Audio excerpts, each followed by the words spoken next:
Tudo bem, pessoal? Hoje comentário sobre License to Kill 007 Permissão para Matar, filme de 1989, dirigido pelo John Glenn e estrelado pelo Timothy Dalton na sua segunda e última aparição como James Bond.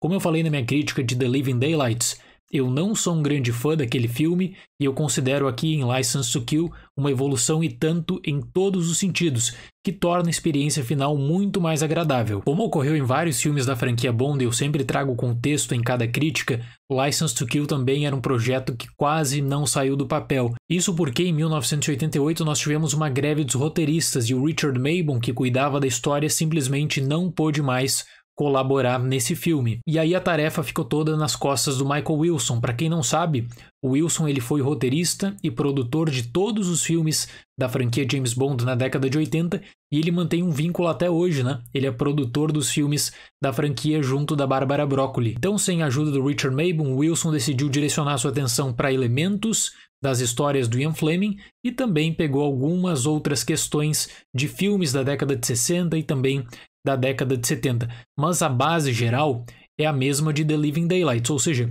um James Bond mais sério, personagem mais focado que lembrava mais também a essência do personagem de Ian Fleming, sempre lembrando que o Dalton era um grande fã dos livros e isso também era uma exigência do ator. Na história, James Bond busca vingança após Felix Leiter ser alvo do traficante Franz Sanchez, interpretado por Robert Davi, em sua lua de mel. Na emboscada, Sanchez também acaba assassinando a mulher do agente da CIA. Bond insiste na missão e com isso tem a sua licença para matar revogada pelo MI6. Effective immediately.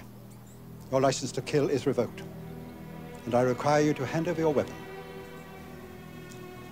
Now. Eu adoro essa trama porque você sempre tem algo ocorrendo, é um filme extremamente dinâmico. Claro que não é perfeito, você tem personagens que são adicionados apenas para facilitar a vida do James Bond em alguns momentos, ou apenas para ampliar um arco narrativo secundário, o que é completamente compreensível tendo em vista a tensão e tendo em vista também a construção das cenas de ação. E eu também gosto do estilo, porque é uma história de vingança completamente diferente das tradicionais do gênero de ação. Você se pergunta, mas espera aí, por que o Bond não aniquila logo aquele cara na primeira chance que ele tem? E aí, analisando a produção desse filme, o Wilson justifica da seguinte forma: que ele olhou muito para Yojimbo, ele ficou fissurado no filme do Akira Kurosawa e ele tentou trazer essa base geral, claro que adaptada para o contexto da franquia James Bond. Nesse sentido, sim, o 007 está disposto a conseguir a sua vingança, mas sem pressa alguma, tudo no momento certo. License to Kill, portanto, segue uma crescente. A ambientação foi baseada no Panamá de Manuel Noriega. Óbvio que não é diretamente mencionado, mas deixa na cara todas essas características. Eu creio que você pode fazer paralelos do Sanchez com o Scaramanga, o vilão de The Man with the Golden Gun,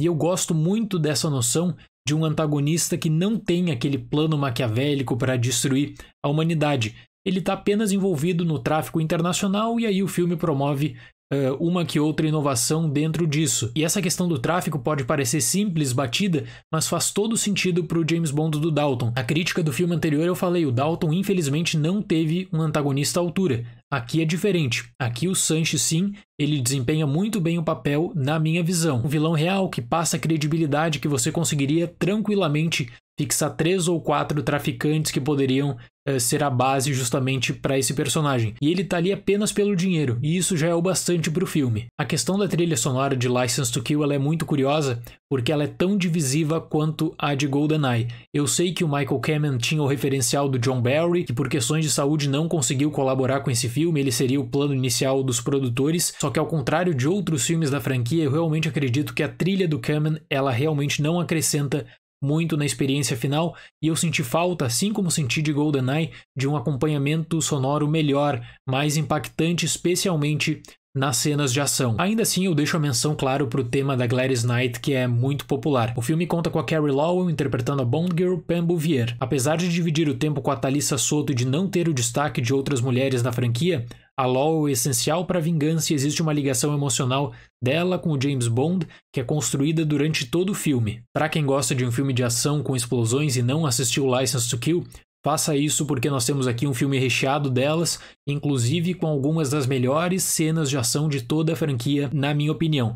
Os 20 minutos finais promovem uma sequência de altíssimo nível, e eu concordo que algumas passagens não fecham com esse espírito e com essa essência mais séria do personagem do Timothy Dalton, mas o trabalho feito é realmente impressionante. E quando eu assisti o filme novamente ontem, aí com a trilha comentada dos produtores, me despertou a atenção o termo que eles usam, que é o seguinte: eles pensaram na coreografia das explosões, como criar uma explosão que foge um pouco do tradicional do filme de ação, como criar uma explosão atrativa para os olhos do espectador. Eu acho que isso eles conseguiram com sucesso. Para quem gosta de estudar e para quem gosta de curiosidades sobre bastidores, os 20 minutos finais de License to Kill também são um prato cheio, são alvo de intenso debate por conta das várias questões que ocorreram durante a rodagem do filme. Eu até vou deixar links na descrição com mais informações, mas basicamente o Timothy Dalton quase morreu durante a gravação de uma cena, e nós temos também a popular fotografia da mão em chamas, que não aparece em nenhum frame do filme, que o John Glenn diz que é a prova de que algo estranho aconteceu nas rodagens. License to Kill, repito, não é um filme perfeito, mas é um filme com alto valor de entretenimento. Eu fecho com a nota 7. E analisando toda a franquia, eu acho que esse é o filme mais subestimado de todos do 007, porque muita gente apenas pega informação de que essa foi a menor bilheteria da história e automaticamente fixa a visão de um filme ruim, né, sabendo que o Dalton não voltaria também na década de 90. Definitivamente não é o caso aqui. O filme sim tem altos e baixos, tem buracos de roteiro, mas ele traz uma história, na minha visão, muito agradável. E esse filme também é muito importante porque foi um grande referencial para o Daniel Craig em Cassino Royale, certo? Seria esse o comentário de hoje. Muito obrigado pela atenção, até mais e tchau!